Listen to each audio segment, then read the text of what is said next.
дышать стабильней. Свободнее стали мои телефонные линии. Сначала дождик капал, потом полили ливни. Минимум усилий, чтобы мы грустили. Постели опустили, холод лютый. На нашей палубе я перепутал каюты. Но теперь кому-то стало так же, как и мне, проездом попутным. Может и правда, что любовь живет 3 года. Наша ограничилась половиной срока. Тело прошибает током, нечем дышать замурованным втоком. Моя одежда помнит твой запах. Так хочу тебя набрать и спросить, как ты. Но нельзя, мои капли покидают глаза.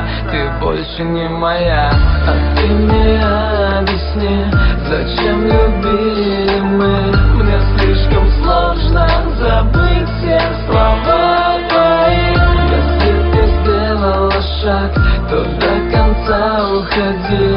Не возвращайся, прости, но я побуду один. Обязательно передай привет маме. Ты помнишь, как она по-доброму смеялась над нами? Помню, как тебя ругали мы вместе с ней. Не раскидывай вещи, одевайся теплей. Без улыбки не вспомнишь скандалы наши. Так забавно, но мы забывали о главном. Были вместе и любили, наверное. Ты не была стервой, пока не стал я первым.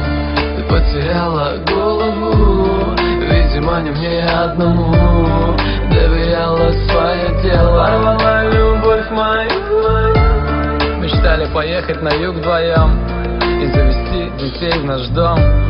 Вот так вот оказалось все пустым. Я никогда не прикоснусь к губам твоим. А ты мне объясни, зачем любили мы?